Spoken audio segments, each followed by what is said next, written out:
Reddit. What's the most ultimate petty revenge you've seen or been a part of?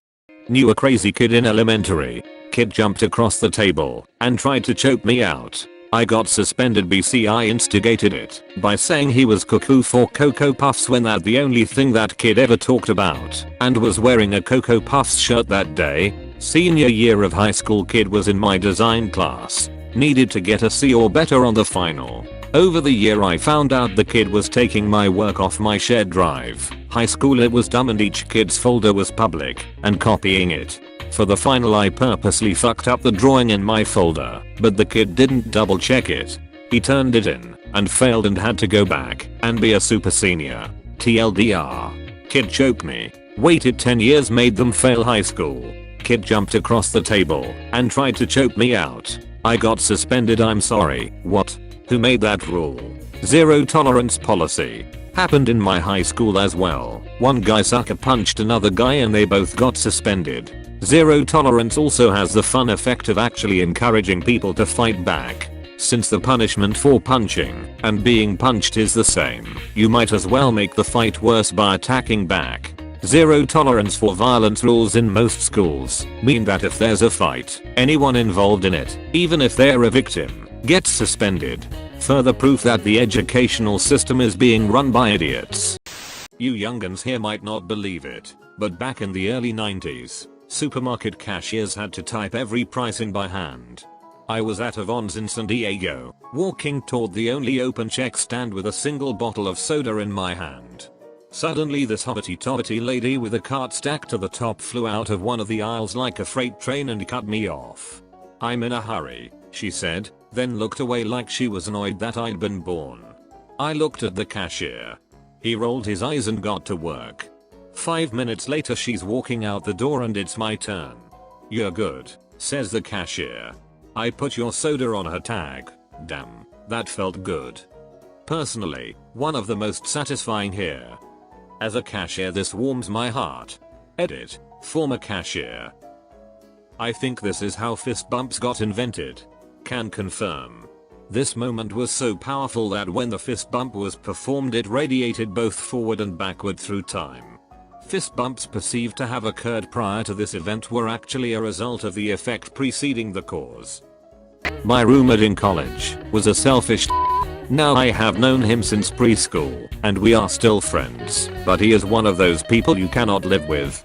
He attended the local tech school that is supposed to be a pipeline into the main school that third roommate and I attended. However, he barely went to class and sat around getting high and playing Xbox. My Xbox specifically, which is where this story begins. He used to have friends over all the time and mostly they'd get baked and play Xbox in the living room. Now I don't like having a TV in my bedroom, so I set up my flat screen and Xbox in the living room. I'd like to note that both he and third roommate had Xboxes as well, but they had this set up in their respective rooms. When the latest, at the time, Call of Duty came out, we would spend hours playing together in a big squad. That is until third roommate's Xbox got the red ring of death. Shortly after, my Xbox got the red ring of death. Well, we think it's all good because Decrumat has the next gen Xbox 360 that wasn't prone to the same issue. We'll just move his Xbox out to the living room so we can keep playing COD Zombies. The response third roommate and I got was, and I quote, "Nah, I don't want people playing it all the time because it will probably break. Plus what if you and third roommate are playing it and I want to play by myself? We were livid." How could he spend all that time using my stuff and not extend the same courtesy? At the time, I had supplied the router for the internet in the house, which meant I alone had the admin password. I also found out you can block specific MAC addresses. Well, guess who couldn't connect to Xbox Live when he wanted to play online? I would turn it on and off sporadically over the next few weeks. I found out he spent like 4 hours calling both Time Warner and Microsoft trying to get the issue resolved. Eventually he started to put 2 and 2 together about when it would go out and come back. You'd think I would stop, but I adapted. I found out that you could open a port to remotely access your router from the internet. At the time I had a BlackBerry, I know, which could load the HTML router config page. Thus, I started turning off his access when I was gone. I was even away one weekend at our rival school and shut him down from 3 hours away. To this day he still doesn't know it was me. I still go over to his house and hang out on the weekends. You dude, I know they taught us sharing in preschool. Edit, to those saying I was the situation. I think you're confused that this is some sort of revenge/friendship ending act when really it was me elaborately pranking a friend of 20 plus years. Yes, he was in the sense that he was still immature in a lot of ways because he had never lived on his own. He never cleaned, did his part in the household, etc. He's cool now that life smacked him around a bit. He just needed to grow up at the time. My real gripe was not that I couldn't use his sparks, it was that we no longer would sit down as 3 friends, crack some beers, and laugh having fun trying to beat each other's high round score in zombies. It was like us being social together stopped because he wanted to play MW2 by himself and shut us out. Depending on the router, you can throttle bandwidth. You should have limited him to just unplayable speeds, but he could still connect to everything.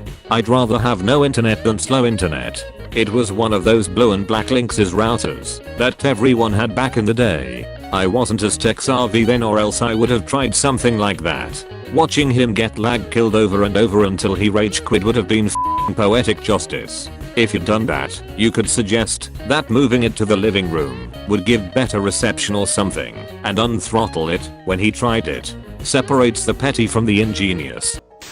There was this kid, about 15, who cut in line in front of me at the supermarket. When he wasn't watching, I broke his chocolate bar while still inside the wrapper. Later I saw him cycling by, opening his bar, and half of it fell out. He got pissy and I chuckled. Now this is petty, much better than the guy shoving his dad's toothbrush in his mass. Love it. Wait, what? Knew a crazy kid in elementary. Kid jumped across the table and tried to choke me out.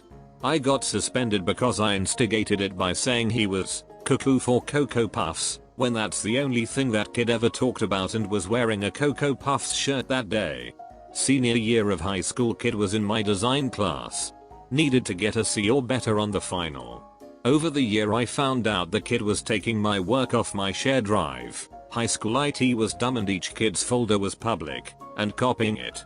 For the final, I purposely ducked up the drawing in my folder, but the kid didn't double check it.